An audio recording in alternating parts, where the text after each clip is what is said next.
excited to go outside today. We're going to have some fun with sensory play, with water play. Sensory play is anything that stimulates our kiddos' five senses. So touch, taste, sight, hearing, and smelling.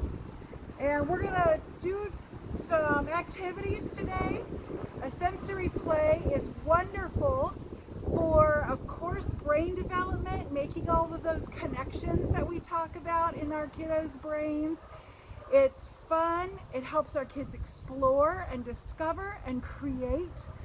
And it's really good to help kids who have some anxiety or who may be really frustrated, who just kind of explore, experiment. Sensory play is open-ended play, and we remember that that means that there isn't one right way to do this. There are lots of right ways, and that's so important when we play with our kids, to let them play in an open-ended environment where they get to discover and create. That is how they learn the best. Sensory play is also the best way that our kids learn and remember things. So sensory play can be very messy. It doesn't have to be messy though. So we'll do a few of each kinds of activities today. You can do sensory play with all kinds of things. And today we're going to focus on water. So you can get any kind of tub, any kind of bowl. I've got a bowl here. Anything that you want, big or small, to use for sensory play. And first, just let your kiddos and you just play in it. You can splash it. You can take some just scoops or measuring cups and play in it. This is great for science. See how full or empty things are. What happens when we use small cups or big cups? How many small ones does it take to fill the big one? And what happens when we fill the big one into the small cup? So just simple play with lots of different cups or measuring cups or funnels. If you have funnels, I couldn't find any funnels in my house, but those are really fun too. You can play sensory play with sink or float. Throw different items in. See what sinks, see what floats, and then pretend to go fishing. Let's go fishing for our items, right? And we're gonna get our hands in there. Sometimes we can find if we can find a non-toxic dish soap, it's fun to give our toys a bath. We can wash all our toys that way. We can take cars, our little toy cars, through a car wash with some little bubbles that are in there. So those are some fun things to do. If you want to, and you've got, I'm trying to get my straw here, if you've got straws around, you can just stick the straw in the water and see what happens when you blow really soft or really hard. Or you can make pictures with your straws in the water. All different ways that you can play in the water. And if you want to add, like I said, a little soap, you can. Just make sure that it's non-toxic. Okay, now you can tell that I've been out here a while trying to figure out how I was going to do this, because all of my ice has melted. So one of the things that I wanted to show you was ice painting. You can just take plain paper, which is now sopping wet, which is also a good experiment and something to find out what happens with wet paper versus dry paper. But you can take ice cubes and just paint on any kind of paper. Your child is feeling that it's cold, that it's hard. That's what happens when water freezes. So the different properties or the different kinds of things that can happen to water. It's fun to freeze these as different colors. So if you have little drops of food coloring, you can put little drops of food coloring in with your water and paint with that. You can also, this was a full popsicle once upon a time. It's not really going to work very well, but grab a popsicle and paint on that paper. See if the color stays. Then you can use your fingers and your hands and paint that paper. If you want to, you can take dry paper and tear it and drop it in that water and see what happens to dry paper when it gets put in the water. Do colors come out? This paper, they're not coming out. But you can listen too. It's much softer to tear wet paper than it is to tear dry paper.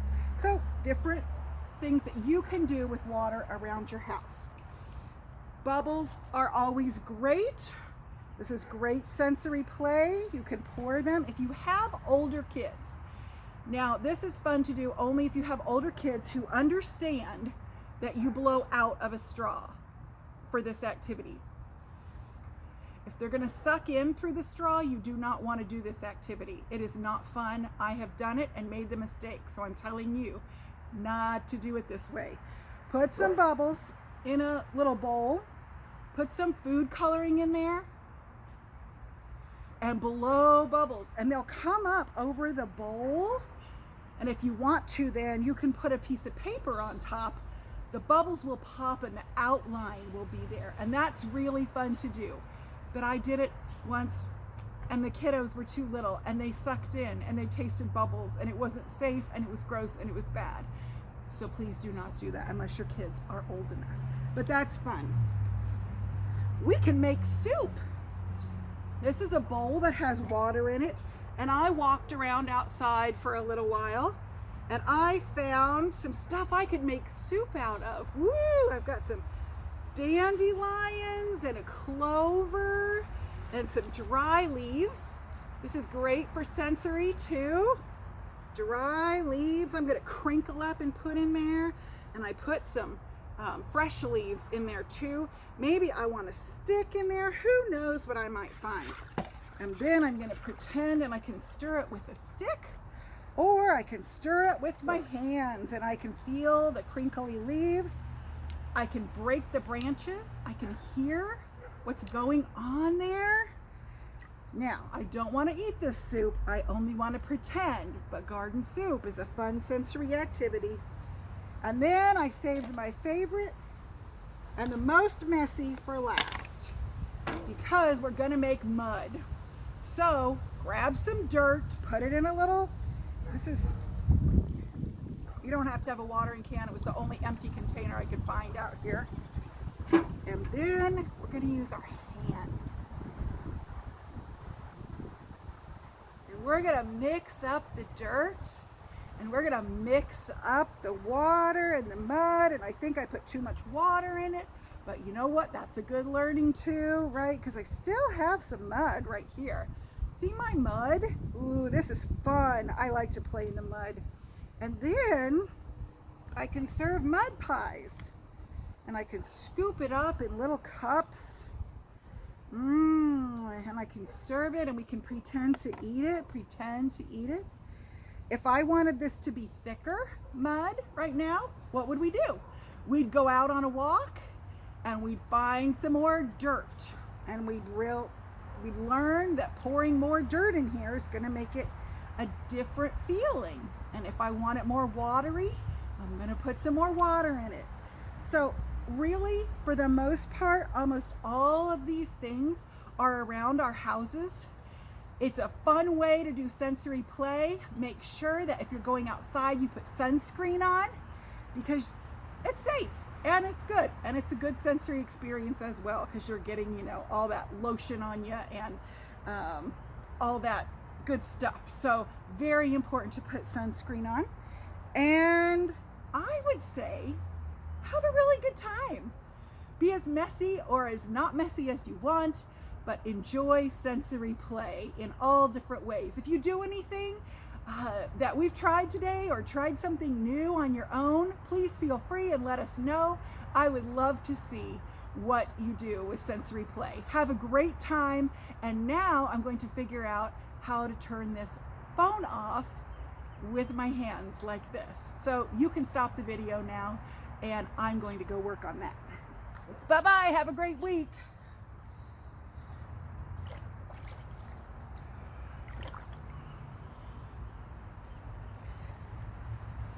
If you're still around, I rinsed them off in my garden soup. Take care.